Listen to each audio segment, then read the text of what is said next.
Is it allowed to take a dog as a pet? As many Muslims do this these days.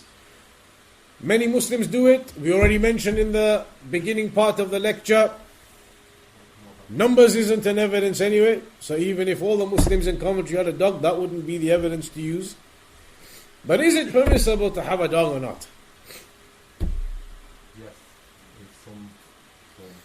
Yes, in some forms. What are the forms then? Guard dog is a something. Blindness or something a bit later on as well. What are the core reasons? There's a hadith which mentions 3. Hunting dog is one. So normally you're not allowed to have a dog. But there are some exceptions. One of them is a hunting dog. Like even in this country up until recently it was allowed for them legally to go hunting, and they take their dogs and the horses and they go and hunt the rabbits. Hunting dog. Another type, a shepherd dog, a sheep dog. Farmers have their sheep and their cattle, and they have the dog, and the dog rounds up all the animals and it keeps the foxes and other things away. A farm dog of that nature, a sheep dog. And the third type, similar to that,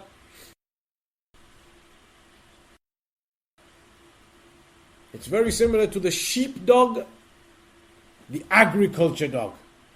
Some farms, you have different types of farms. Farms with animals and farms with just crops.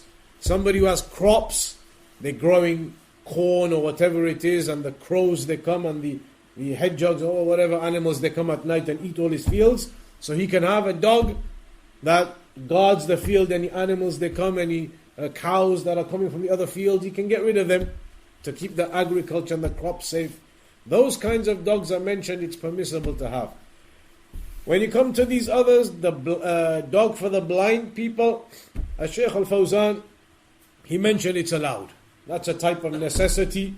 If a person didn't have any other means, there is nothing else he can do, then it is permissible to have that. They are trained and they are able to take you, etc. It's possible. Guard dog is something which is disputed. The Shafi'is, the Malikis and the Hanbalis all reject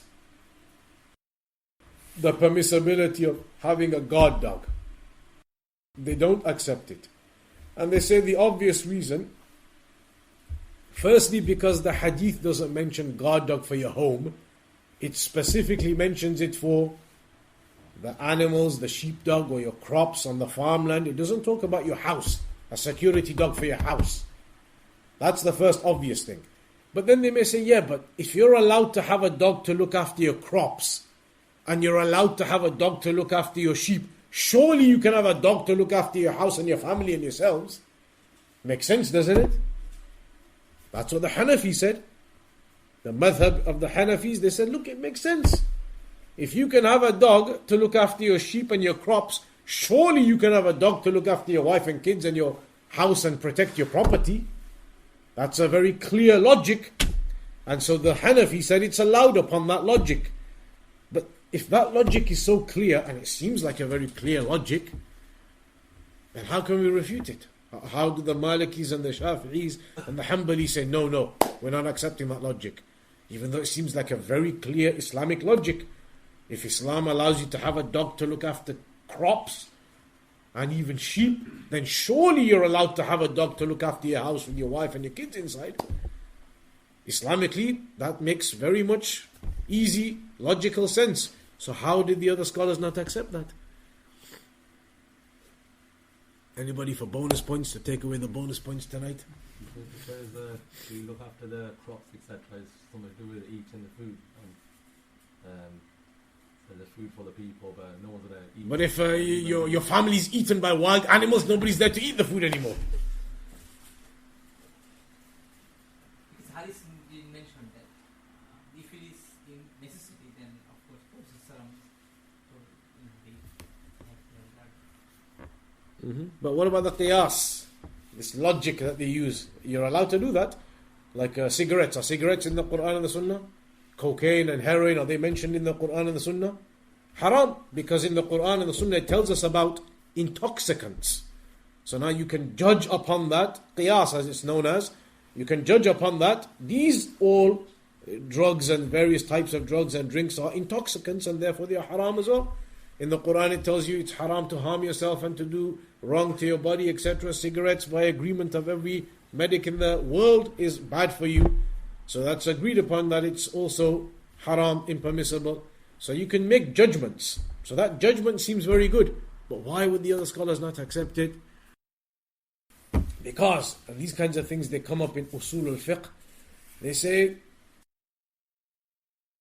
at the time of the Prophet ﷺ, you imagine in those days, Medina was basically the size of what the Haram is. Masjid al-Nabawi and the hotels around it, that's how big Medina was. Middle of the desert everywhere, just these few houses there. Lampposts outside, nothing. Any lights, it would be pitch black at night. The danger in those days, was it more than it is now or not?